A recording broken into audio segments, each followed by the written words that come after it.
Next, I'm going to make a damaging zone. So this will just be like an area where if your character stands in it, it's going to deal damage to the health over time. So in our blueprints folder, I'm going to right click blueprint class.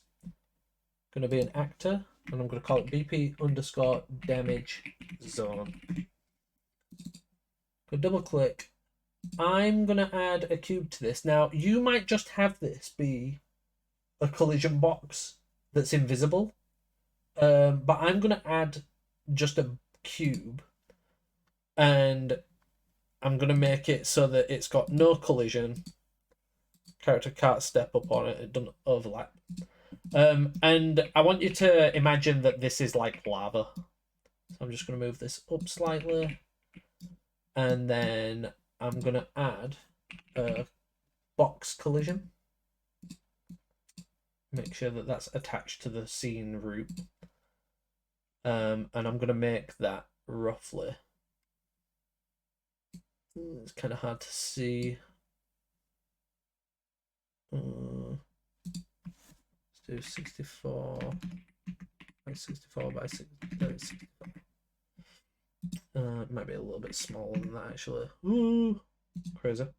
Let's do 60 by 60 by 60. You kind of have to mess around with these values a little bit. Looks like 50 is better. So 50 by 50 by 50. There we go. So that's perfectly wrapped around our box. I'm going to give my box a material as well. I'm just going to use one of these default engine ones. Where is it? I'm just going to use this editor brush material because that'll just make it be like a transparent little red zone. So if I drag this into the level, you see it's just a little box, but I can now manipulate this and make it as big as I want it. So I want this gap here to have the damage zone. And then when I walk over to it, you see it's just like this little transparent zone, bad danger. So now in the event graph for the damage zone, we need a couple of things here. And we're going to be using this event tick node.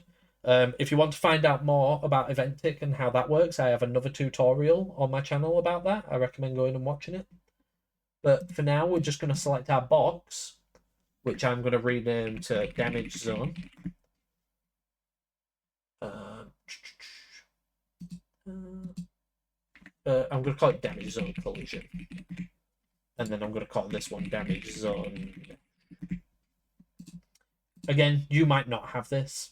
Or you might have it. What you could do is, you could have this here, but then if you come down on the right and scroll down, you can have it visible but hidden in the game, which means that when we're in the editor and moving it around, you can see that it's represented by this red area. But then if I press play, it's invisible. You might want it to do that. It's up to you. It's up to you how you want to handle that. But I'm going to have it visible in the game. So on our damage zone collision, we need two events. So if you click on that and then come over to the right, scroll down here, we need on begin overlap and on end overlap. I'm going to put event tick below them because we're going to do that stuff last. So similar to how we did the pickups, we need to check if our player is the one that is overlapping. So we need to cast to our third person character. And then I'm going to right click, promote to variable, and I'm going to call this player ref.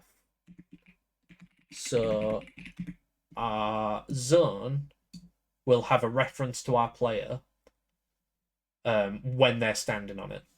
And similarly, when we end overlap, we're going to cast again. So we're going to say that if the player leaves the zone, and we're going to get this player ref, and we're going to set it, but we're not going to plug this in. We're going to leave this blank, and what that will do is it will set this reference back to nothing. So it's basically, whilst you're stood in the zone, we have a reference, but as soon as you leave it, that just gets set back to null, which means nothing. I'm going to also add a boolean, and this will be is player overlapping.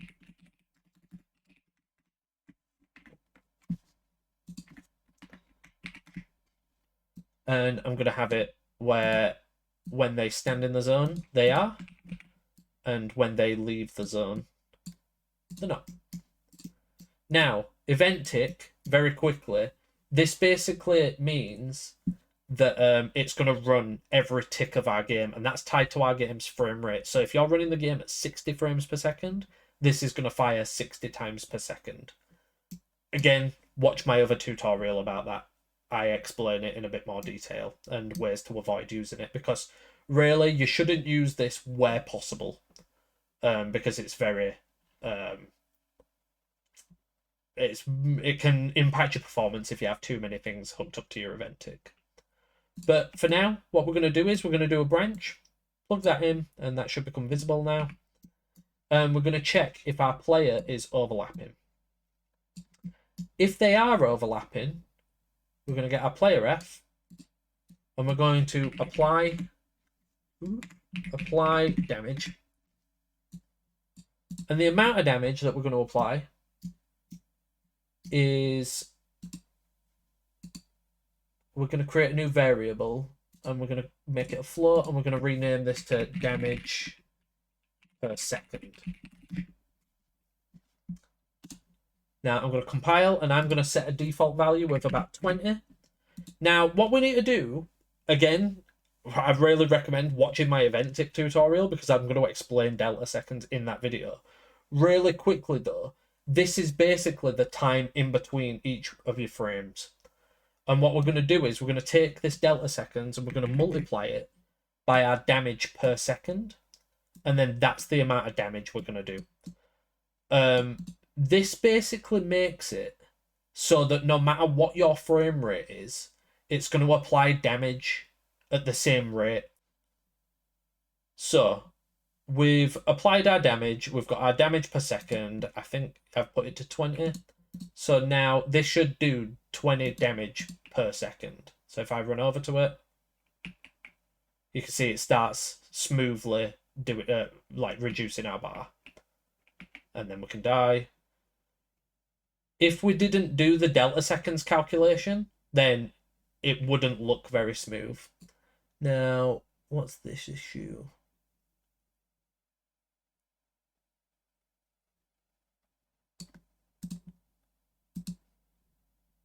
Ah, okay, interesting. Right. So the reason why we get those errors is because when we're stood in this zone, once we've died, it's like, because it's running on event tick, it's calling that def function loads of times per second.